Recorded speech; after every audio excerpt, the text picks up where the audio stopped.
People often think that the only garden railway size is G-scale and 16mm. And these, of course, are narrow gauge models.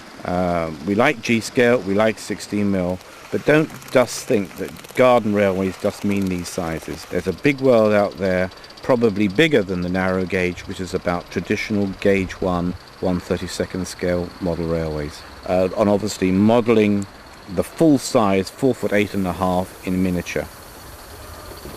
And we're going to look at some of the current models, including this, the USRA Mikado.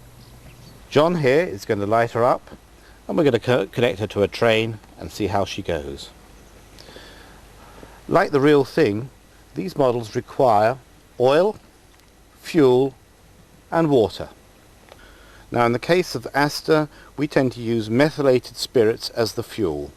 Gas and coal are also known, but the ones we're going to look at today run on methylated spirits. And we'll watch John as he prepares the engine ready for the run. Okay. First of all, some oil. This is real steam oil and operates by the displacement process to keep oil flowing on a continuous basis through to the cylinders.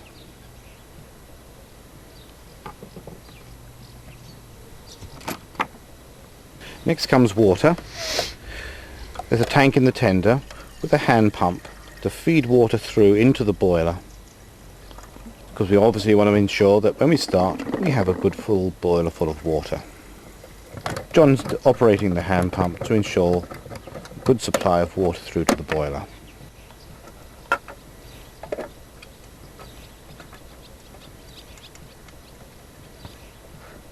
Next comes the fuel. Again, this is stored in a tank in the tender,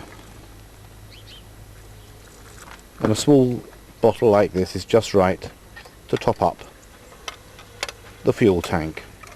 A tank full of fuel should last about 30 minutes in this particular locomotive.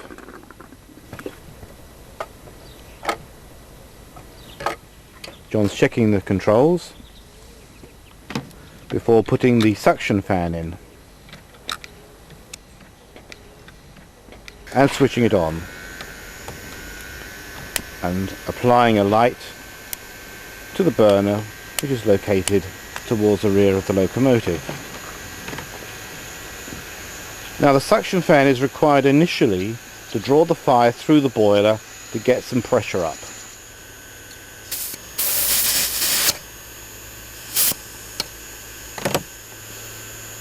When pressure has been raised to about 15 pounds, 1 atmosphere, we can take the electric suction fan out and turn on the locomotive's steam blower, and that will pull the pressure up now to working pressure. It's a good idea always to check that the safety valves lift. These boilers operate the maximum pressure of 4 atmospheres, which is about 60 pounds per square inch. When we've got up to 60 pounds per square inch, the locomotive is ready for the run. We clear the condensate out of the chimney, out of the cylinders, which will have gathered during that time, and once we've cleared the condensate we're ready to go. So we run out onto the track, couple up to our train, and then off we go.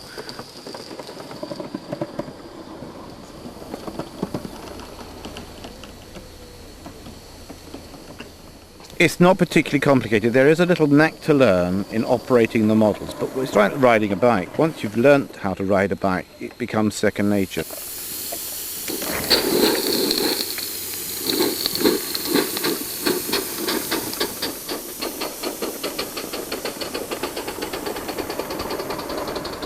I mean, we're not talking about toys here, we're talking about real live steam locomotives. And they do, they smell right, they look right, they sound right. And when the locomotive is running really nicely, you hear the beats from the chimney, you hear the clatter of the wheels going over the rail joints. I mean, it is the real thing in miniature.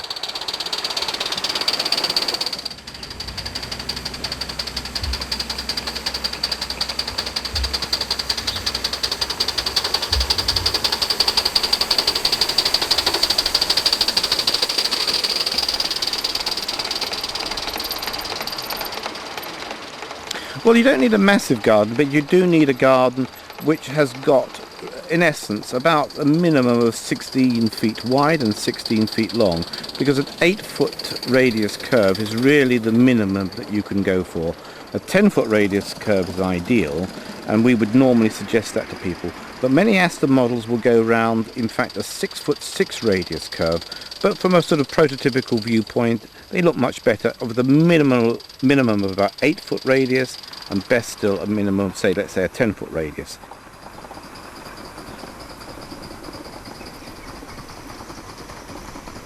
It's a very social thing, and a lot of pleasure is had, not just in the summer, but all year round, standing in people's garden, drinking cups of tea, eating slices of cake, and running these models.